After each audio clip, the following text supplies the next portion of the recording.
So, actually, hindi ko alam kung paano sisimulan yung vlog ko. Gusto ko lang i-discuss or paano ba?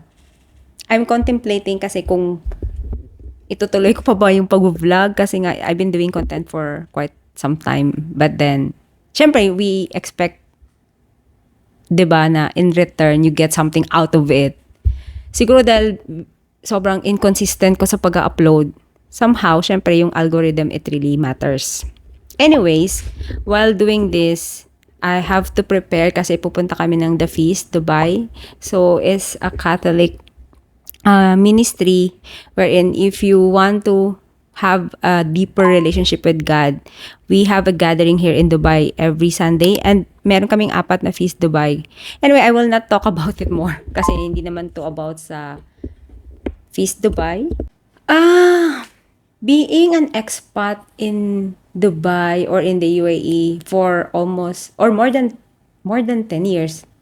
Ilang years na ako? 11 years. I've been here since 2015 and siguro makaka-relate yung iba na we started, sabi natin before, okay, I'm gonna stay there for 2 years and then mag-iipon. But then, here I am, as I'm still here in Dubai. Eventually, naging home na siya, second home. Pero ako parang, sabi ko nga, mako-consider ko siya na first home na kasi kapag umuwi ka ng Pilipinas, totally different routine, different place, different people. I mean, okay, nandun ka sa family mo, yung, ano bang tawag doon? Yung familiarity. May iba na kasi silang buhay. Meron ka ring ibang buhay sa lugar na kung saan ka man nagstay for the longest time. So ako, dito ako sa Dubai. Kaya meron ako mga ibang routine, may set of friends. Kaya pag umuwi ka sa Pilipinas, nagkakaroon na ng parang unfamiliar. Though, syempre, family mo pa rin naman yon. Kaya, ayun, medyo matagal-tagal na rin tayo dito sa Dubai. Kaya, hindi ko alam kung ano pa ba yung next na chapter na gagawin. Kasi, syempre minsan, di ba, you feel stuck. You don't know where to go next. Kaya, siguro katulad din sa pag-vlog ko, hindi ko alam kung ano yung next chapter. Kaya I was contemplating kung ano ba yung dapat kong baguhin. And I was trying to do some aesthetic video na, sige, gawin natin to. I wanted to be perfect. Pero in the end, is it really something that I want to do? Kaya sabi ko, sige, let's just do this vlog naturally, walang filter, walang any, alam mo yun, yung mga perfect na setup. Kasi, syempre, di ba, when you want to do vlog, you want to give your audience or your followers an aesthetic view, clean edits, clean talking, walang mga di ba? Syempre, kung hindi ka naman sanay talaga na nagsasalita sa harap ng camera, ako sanay akong magsalita ngayon na nandito ako sa bahay. Pero pag nasa labas, nahihiya din ako. Kasi, syempre, hindi naman tayo, kumaga, ambivert ako. Introvert and extrovert in combination. Anyways, sabi ko, di ba, we're going to do this like a natural way of vlogging. Kaya, maglalagay muna ako ng hair growth serum. L'Oreal, hindi to sponsored. So, I bought it from my own money. Kasi, medyo tumatanda na tayo, kaya kailangan na natin ng mga pang hair growth. Nagkakaroon na ako ng hair shedding. Hindi ko alam kung kayo sa mga nasa Dubai, nakaka-relate sa situation na you're having hair loss, hair shedding na lang. Na before, hindi naman talaga ako nakaka-experience ng any, alam mo yung ang daming hair strands na nalalagas, pero ngayon parang iba na siya. So, this one is a good hair growth serum. So, I've been using this for, na siguro to? 3 weeks? So, nakikita ko naman so far, may mga baby hair naman ako dito. Ayan, may baby hair. Pero, syempre, kailangan natin siyang maging consistent ka sa paggamit. Alam mo, nakakalito pala mag-vlog na nasa harapan yung front camera kasi I always look on this side. Kaya minsan, di ba, may mga nakikita tayong YouTuber na pag nag-vlog, hindi sila nakatingin sa camera, nakatingin sila sa kabila kasi confusing siya. Anyway.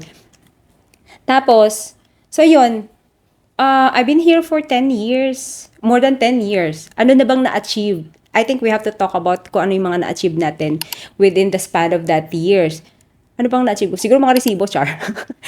Masasabi ko, achievement ko na the reason why I came to Dubai naman talaga is to build a house para sa nanay ko kasi nasa Pilipinas siya para magkaroon siya ng comfortable na tirahan. So I was able to do that and I'm so proud kasi and I'm so grateful kay God kasi we built that house during the pandemic and it's like syempre, di ba, the pandemic, we all suffered. But, you know what? Pandemic made us the best version of ourselves. Naging resilient. Super resilient tayo. Di ba mga Filipino daw resilient? But more resilient. Naging mas resilient tayo. Kasi, syempre, ang pandemic is a test of, ano talaga siya, of character. Ang daming nawala ng work, ang daming nawala ng pag-asa kung matatapos pa ba yung pandemic. Even sa relationship ko with my husband, hindi kami nagkita ng 2 years ata. Kasi, di ba, lockdown since 2020. Tapos nagkita kami 2021 na.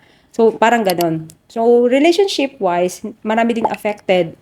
So, yun, one of the greatest achievement ko was I was able to build the house na yun talaga yung goal ko when I came to Dubai. Ano pa? Independence, I think mako-consider mo naman na achievement yun. Tapos, ang dami kong natutunan sa buhay when I moved to Dubai. Kasi you have to be strong and independent woman kapag nasa Dubai ka as an expat. Otherwise, abroad life will not make you stay that long kung hindi ka talaga matapang. At some point of your life, kailangan mo talaga maging matapang eh. Kasi, aside from that, being independent and being ang isang kalaban ng isang expat is yung distance, yung anxiety, yung separation anxiety which I'm experiencing now kasi sabi ko 'di ba I'm gonna talk about what is like currently happening sa life. Kaya magkakaroon ng transition sa buhay ko. Malalaman niyo 'yon sa mga susunod na video and I hope you will stay with me or you journey with me sa next chapter ng buhay. I will not announce it yet, pero sige, pwede nyo hulaan. Comment nyo na lang sa comment section. Ang hirap pala magsalita habang may ginagawa. Parang feeling ko, mas madami akong sasabihin kaysa matapos ko itong ginagawa ko at malilate kami sa aming pupuntahan. Kailangan ko siguro sanayin sarili ko na mag-multitask. Anyways. So, yun. Yung isa is yung separation sa family, sa loved ones. Sobrang hirap nung process na yon kasi imagine mo, kasama mo yung loved ones mo, tapos babalik ka sa abroad. Yung sabi ko nga lagi ko siyang dinedescribe yung airport as the happiest and the saddest place on earth. Kasi dun yung happiness na pag kunwari umuwi ka, susunduin ka, tapos pag aalis ka, iyak ka. Ngayon, naiyak na ako. Char. So, I know most of the overseas workers makaka-relate sa situation na yon.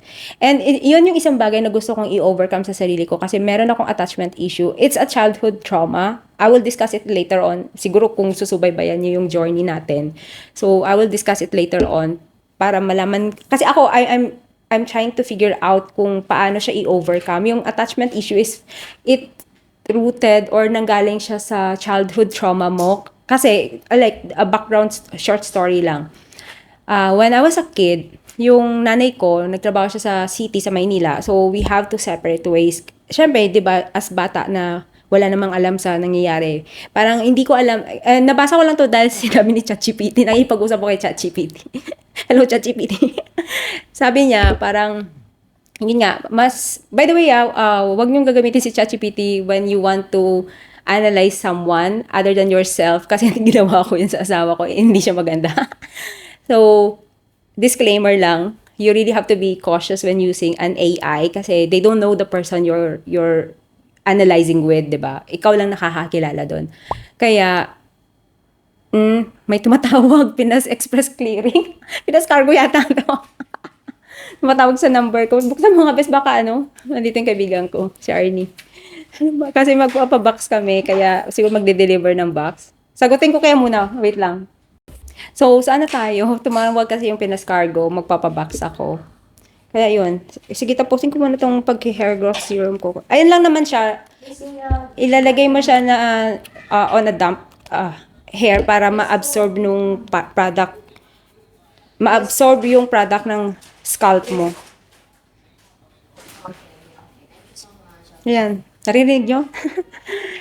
So, ano na ba? Yun, isa yun sa reason kung bakit nagkakaroon ng attachment issue. Kung bata ka pa lang, na-separate ka na sa guardian mo. Kasi 'di ba, as per science, yung guardian mo yung magpo-protect sa'yo. So, yung magiging defense mechanism ng isang bata while growing up na away siya sa guardian niya or yung parents mo is you have to be strong. Kaya ako, na-realize ko din yung sa sarili ko na, okay, kaya pala ako ah, hindi ako masyadong nag-aas ng help or hindi ako masyadong nag-aas ng advices or hindi ako nagpapakita ng vulnerability. Yes. Yun na yun. So, hindi ako nagpapakita ng kahinaan ko, yun na lang. Nakakabulol pala yun. Ng kahinaan ko kasi you don't want to show, kasi nasanay ka na hino-hold back mo yung sarili mo na you have to keep it to yourself kasi wala ka namang someone na mapagsasabihan. Later on ko na lang natutunan yun na you really need to talk to someone na you can share with yung problem mo. Kasi kung ikikip mo lang yan sa sarili mo, mapapagod ka pala eventually, which is, na-experience ko siya. Kaya I would always advise na yung mga nakakaranas na yung ganong feeling na parang napaka-independent ng pakiramdam mo, kaya mo yung sarili mo. Kasi it really boils down to yung ayaw mo lang talagang umasa. Yun, ayaw mo umasa, ayaw mo maging burden, ayaw mo maging pabigat. It's okay to ask help from someone who supports and loves you. There's nothing wrong of asking help kasi it will make you a better person kasi may marirealize ka talaga.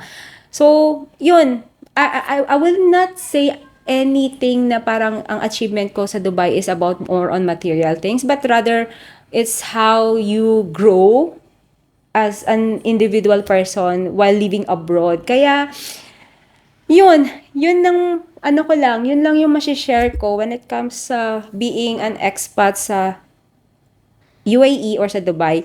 Tapos, medyo humahaba tong vlog ko, in fairness Hindi ko in-expect na mahaba pala yung magdaldal na hindi ko pa rin natatapos yung ginagawa ko.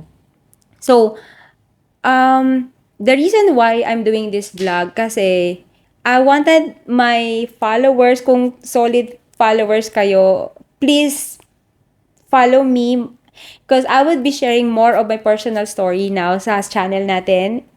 I would start doing more about myself. I know I've been discussing about Pakistani-Filipino love story, the cross-cultural marriages or relationship, any advices. So I will still talk about it. It's just that you would journey me as we go along, and we're going to change soon the name of this channel, and I hope you still support me despite of the changes. I would also talk about relationship, marriages, my personal life ko dito sa Dubai, or kung magkikita kami ng asawa ko. So, all of those, I would also talk about the mental health issues kasi meron akong anxiety. I will also talk about women empowerment. So many things that I can talk about kapag share ko na yung buong puso ko sa inyo rather than keeping something na because I was like hesitate to share it with you. Parang I don't think it's fair na ang nakikita nyo lang is other side ng buhay ko wherein you follow me kasi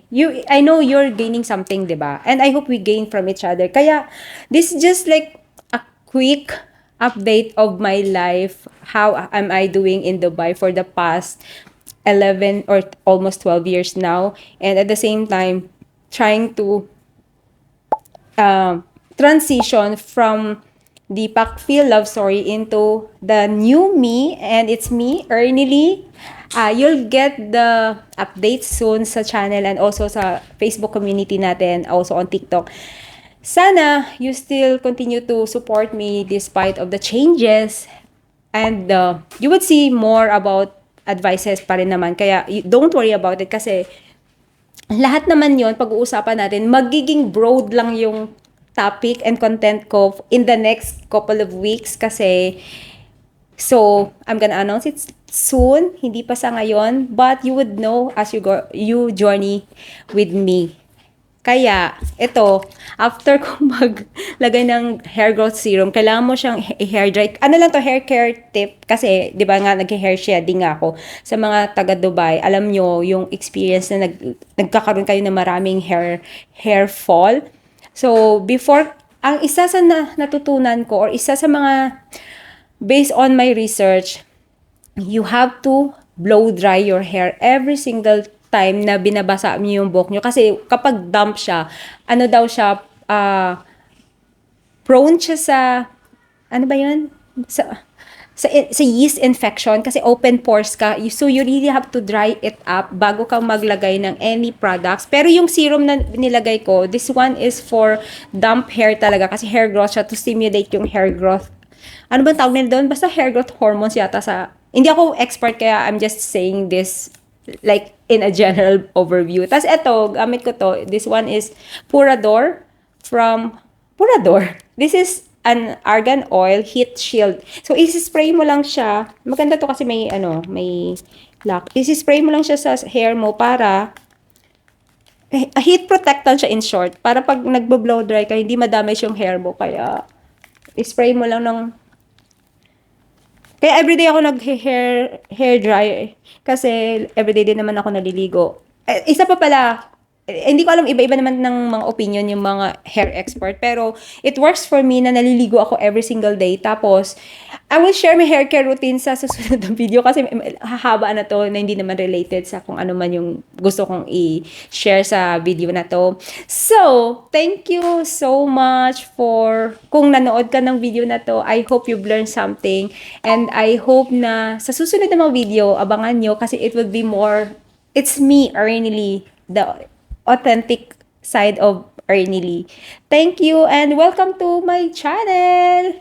Bye!